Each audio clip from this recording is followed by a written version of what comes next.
Baik, Assalamualaikum warahmatullahi wabarakatuh. Selamat pagi anak-anak, semangat pagi. Di pertemuan perdana ini, izinkan Ibu memperkenalkan diri terlebih dahulu. Nama Ibu Dina Mutmainah, Ibu dari PLP Unsil 2021. Kebetulan Ibu memegang mata pelajaran geografi di kelas 11 IPS 4. Nah, untuk memulai pembelajaran kali ini, kita buka terlebih dahulu dengan ucapan Bismillahirrahmanirrahim bersama-sama. Bismillahirrahmanirrahim. Kita mulai pembelajaran kali ini. Nah, untuk materi yang kita akan pelajari sekarang, Ibu akan menerangkan mengenai posisi strategis Indonesia sebagai poros maritim dunia. Nah, walaupun di pertemuan kali ini kita masih melaksanakan pertemuan secara online atau daring, tidak menyurutkan semangat kalian tetap belajar, tetap semangat, dan semoga kalian mendapatkan ilmu sebanyak-banyaknya yang telah Ibu sampaikan, bahkan kalian tetap mencari informasi sebanyak mungkin, seperti itu. Dan apabila ada pertanyaan, kita akan diskusi di sesi diskusi yang telah nanti Ibu berikan. Baik, untuk materi yang pertama, Ibu akan menjelaskan mengenai selayang pandang posisi strategis Indonesia sebagai poros maritim dunia. Karena dari kata-kata posisi strategis Indonesia sebagai poros maritim dunia pasti bertanya-tanya, emang apa sih keuntungan strategis Indonesia sebagai poros maritim dunia? Lalu ada pertanyaan juga mungkin mengenai emang seperti bagaimana Indonesia bisa dikatakan sebagai poros maritim dunia dan lain sebagainya. Nanti silakan bertanya jika ada pertanyaan dan Ibu akan menjelaskan selayang pandangnya terlebih dahulu.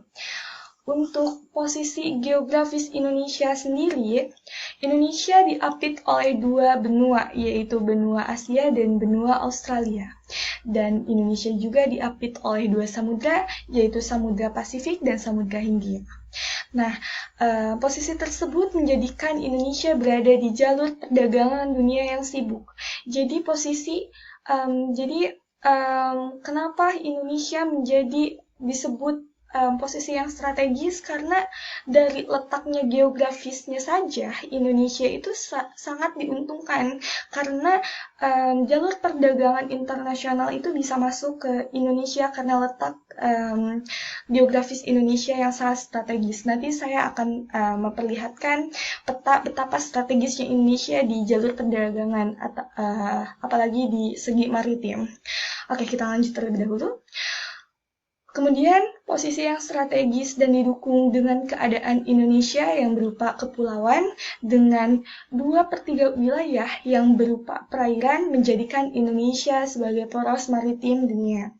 Nah, jadi ada alasan lain kenapa Indonesia dijadikan posisi strategis sebagai poros maritim dunia, karena memang dari negara kita yang berupa kepulauan, banyak-banyak pulau yang terdiri dari berpuluh-puluh ribu pulau, itu yang menjadikan Indonesia sebagai poros maritim dunia. Di antaranya yang telah Ibu sampaikan seperti itu. Ibu akan memperlihatkan peta untuk memperjelas, untuk penggambaran mengenai Indonesia sebagai poros maritim dunia. Nah, bisa dilihat dengan seksama bahwa di sini merupakan peta Indonesia yang jalur-jalur kapal itu bisa masuk dari berbagai penjuru Indonesia, yang masuknya itu dari berbagai penjuru dunia yang bisa masuk, dan itu merupakan keuntungan bagi Indonesia sendiri. Di situ ada beberapa keterangan yang boleh kalian baca, boleh kalian lihat juga, dan itu alasan menjadi Indonesia menjadi poros maritim dunia, seperti itu. Oke, masuk ke lanjutan mengenai selayang pandang. Di sini Indonesia adalah negara berbentuk kepulauan yang terletak di wilayah Asia Tenggara yang memiliki jumlah pulau kurang lebih 16.056 pulau besar dan pulau kecil. Nah, 6.000 diantaranya belum memiliki nama. Jadi betapa banyak Indonesia memiliki pulau terdiri dari 16.506 pulau yang tersebar di penjuru Indonesia saking banyaknya, dan bahkan semua pulau itu ada beberapa yang tidak bernama saking banyaknya, saking kayaknya negara kita akan pulau seperti itu. Oke, kita lanjut. Secara astronomis, Indonesia merupakan sebuah negara beriklim tropis. Nah, oleh sebab itu, Indonesia karena beriklim tropis, jadi hanya memiliki dua musim, yaitu musim panas dan musim hujan. Oke, lanjut. Wilayah Indonesia terbentang sepanjang 3.977 mil di antara Samudra Hindia dan Samudra Pasifik. Bahkan muncul julukan-julukan saking uniknya negara Indonesia, ada muncul julukan yang disebut Nusantara. Nusa artinya pulau dan Tara artinya di antara dua samudra dan dua benua. Oke, kita lanjut. Untuk mengenai luas, Indonesia ini cukup luas, bahkan luas banget ya.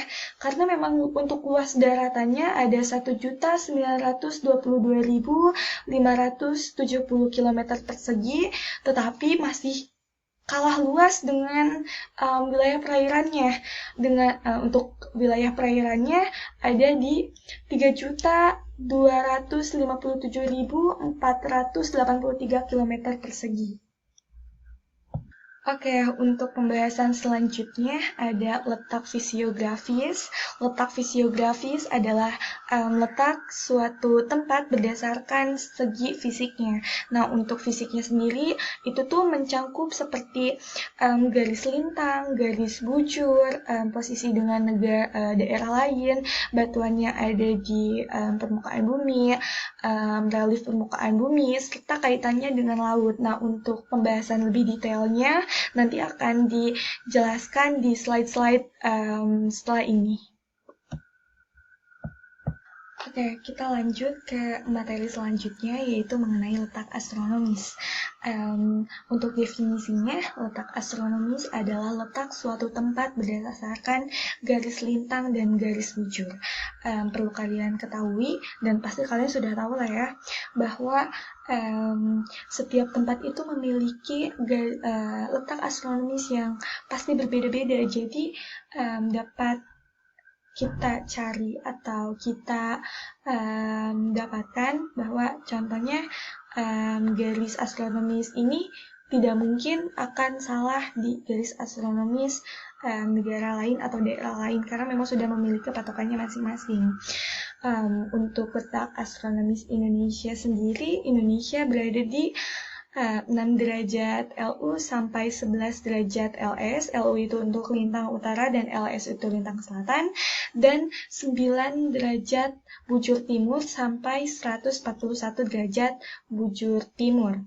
Nah, untuk letak astronomis ini itu berpengaruh pada iklim. Seperti yang sudah saya jelaskan di video pembelajaran di awal, bahwa Indonesia merupakan negara yang memiliki iklim tropis yang disebabkan oleh adanya letak astronomis Indonesia yang telah tadi saya jelaskan.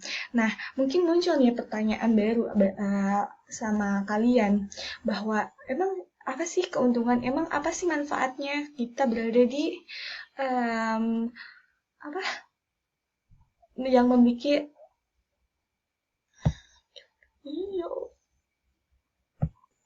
mengenai kita berada di iklim tropis, yaitu karena kita di iklim tropis ini memiliki dua musim, yaitu musim panas dan musim hujan, sehingga Indonesia memiliki curah hujan yang tinggi dan penyinaran matahari yang tinggi juga, jadi balance, sehingga Indonesia berpengaruh juga pada pertanian, karena memang negara kita itu merupakan negara agraria yang menjadikan itu suatu keuntungan, karena kita berada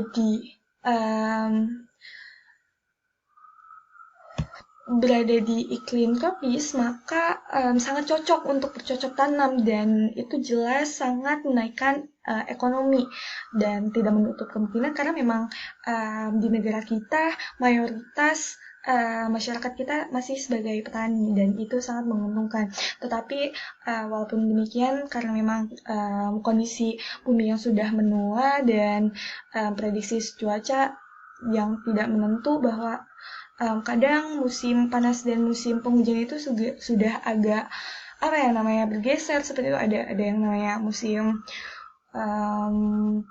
panas berkepanjangan, musim hujan berkepanjangan, dan sebagainya. Itu disebabkan oleh iklim di kita udah tua dan lain sebagainya, yang menyebabkan bahwa ada beberapa yang berganti seperti itu. Oke, kita lanjut. Nah, di sini ada peta yang menunjukkan Indonesia memiliki garis astronomis. Bukan memiliki garis astronomis sih. Indonesia dengan garis astronomisnya dapat dilihat, dan garis astronomis ini sangat berkaitan dengan pembagian waktu. Dapat dilihat ya anak-anak, ada yang garis-garis merah itu yang menandakan bahwa pembagian waktu. Kita lihat di garis merah sebelah kiri saya, itu masuknya WIB, lalu tengah WITA, lalu yang kanan adalah WIT. Jadi pembagian waktu itu sangat berkaitan erat dengan letak astronomis dan letak astronomis yang berbeda-beda seperti itu. Jadi adanya perbedaan waktu. Jadi contohnya ya, kayak di WIB jam 8, di WITA jam berapa, di WIT jam berapa. Itu disebabkan karena adanya perbedaan garis astronomis seperti itu. Kita lanjut.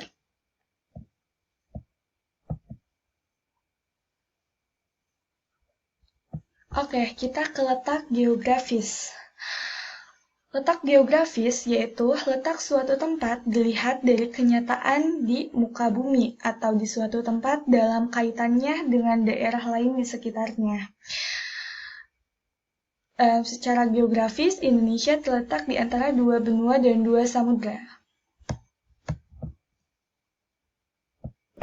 Nah, letak geografis Indonesia sendiri itu di antaranya di antara 2 benua, yaitu benua Asia dan benua Australia, serta 2 samudra, yaitu Samudra Hindia dan Samudra Pasifik. Nah, mengenai letak geografis ini sendiri disebut juga letak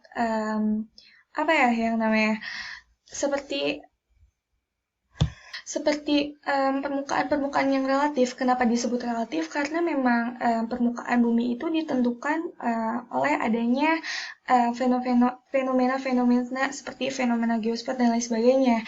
Dengan adanya seperti sungai, kemudian ada pegunungan, dan pokoknya relief-relief itu muncul berkaitan dengan adanya letak geografis. Dan untuk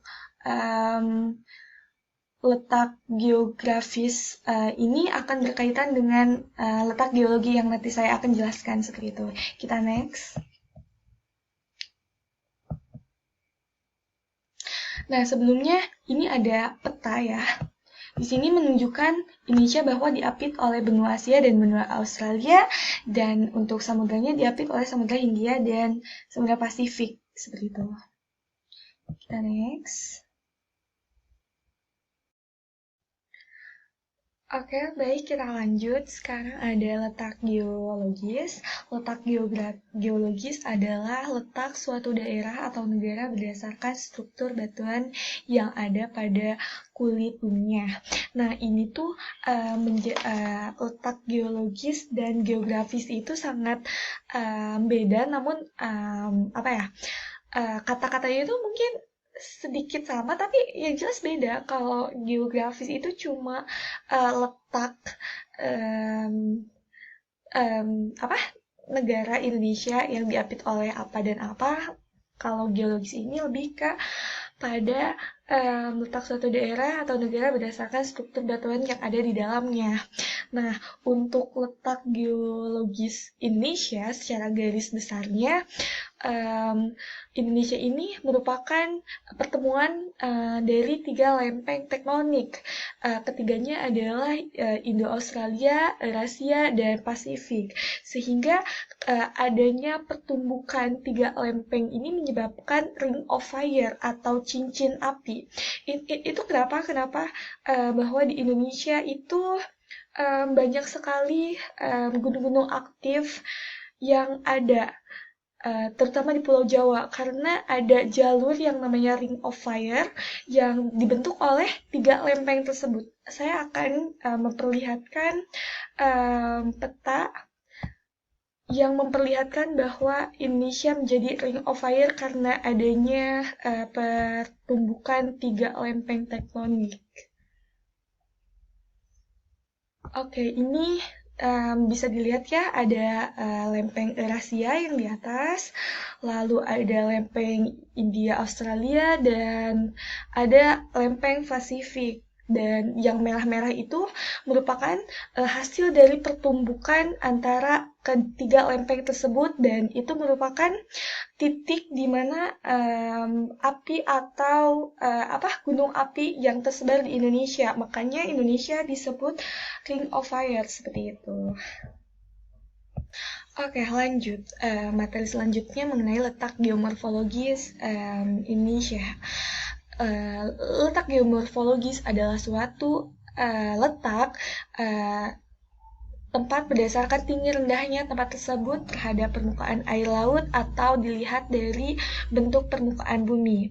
Nah, di sini letak geomorfologis ini dalam artian itu tinggi rendahnya suatu permukaan seperti adanya pegunungan, terus adanya dataran rendah dan lain sebagainya.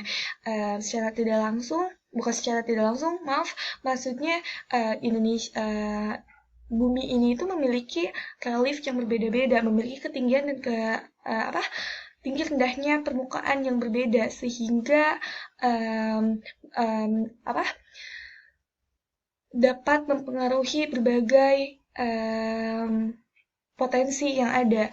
Nah, seperti yang kita ketahui bahwa relief atau kondisi permukaan bumi ini tidak rata, tetapi ada tinggi rendahnya. Oke, lanjut.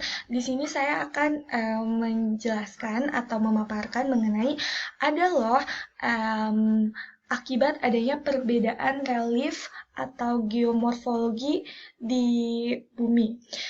Adanya pengaruh-pengaruh yang seperti berikut ini.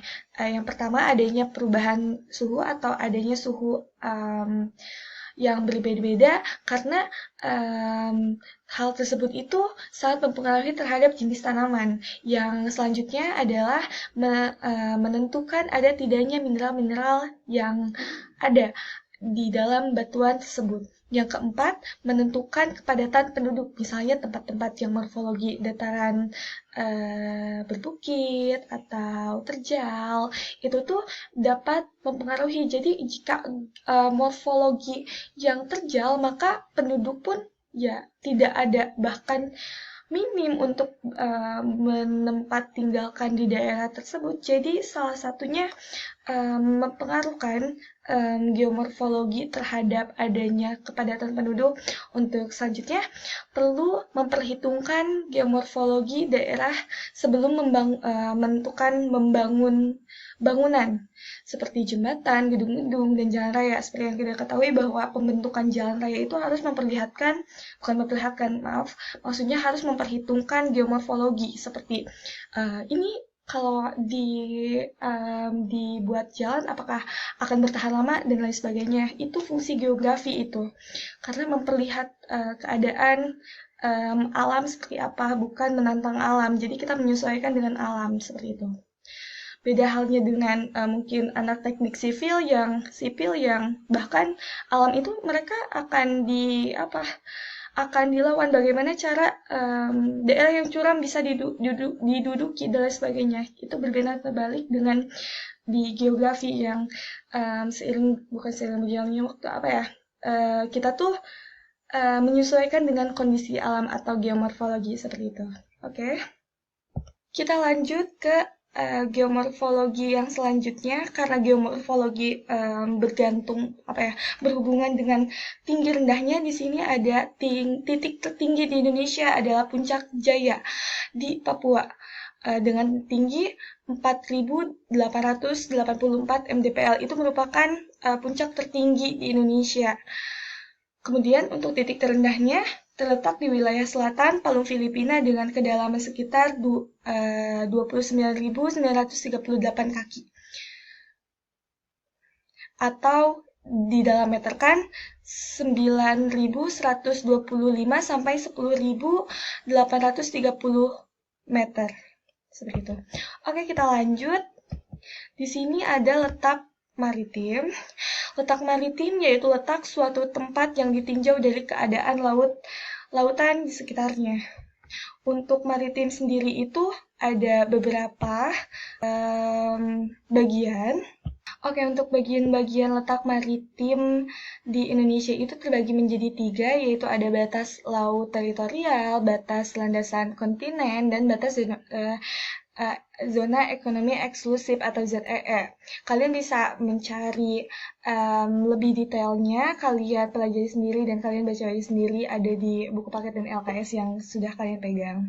Nah, untuk selanjutnya kita lanjutkan. Oke, di sini ada batas negara Indonesia.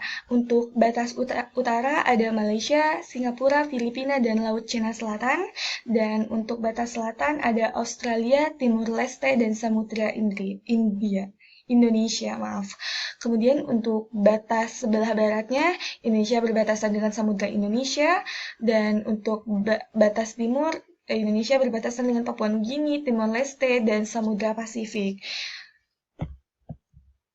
Sudah jelas mungkin ya, dan kalian untuk melihat visualnya kalian bisa cek di Google dan lebih digambarkan batasan utara berbatasan sama Malaysia, contohnya Singapura di sebelah mananya kalian bisa searching sendiri ya, karena memang keterbatasan waktu juga Ibu untuk menyampaikan materi. Nah, oke. Nah, ini juga merupakan suatu gambaran. Nah, seperti bisa dilihat di PowerPoint, di sini sebelah utaranya ada Malaysia, Singapura, dan lain sebagainya. Bisa dilihat yang tadi telah Ibu paparkan. Ada ya ternyata fotonya. Oke. Mungkin sekian ya pemaparan materi pada kesempatan kali ini, dan mungkin Ibu akan menyampaikan tugas nih buat kalian. Jadi buat pertemuan ke depan kalian bikin kelompok ya, terdiri dari 2 orang, dan kalian tugasnya mencari informasi mengenai batas-batasan pulau terluar Indonesia, seperti pulau terluar negara utara adalah pulau apa, dan kalian cari gambarnya, referensinya, dan sebagainya. Dan itu Ibu ada kemungkinan untuk menanya mengenai materi tersebut. Jadi tugasnya sekian, itu tidak perlu dikumpulkan, tetapi kalian siap-siap untuk pertemuan selanjutnya. Oke, cukup. Jika ada yang ditanyakan, kita mulai dengan sesi diskusi selanjutnya. Dan untuk tugas, jangan lupa dikerjakan. Dan untuk pembagian kelompoknya, kalian sesuaikan dengan keinginan kalian masing-masing. Yang penting berdua, seperti itu. Mungkin sekian pemaparan materi dari Ibu. Kita akhiri terlebih dahulu untuk penyampaian materi. Kita ucapkan hamdalah bersama-sama. Alhamdulillahirabbil alamin. Mungkin sekian, kita lanjutkan ke sesi diskusi. Wassalamualaikum warahmatullahi wabarakatuh.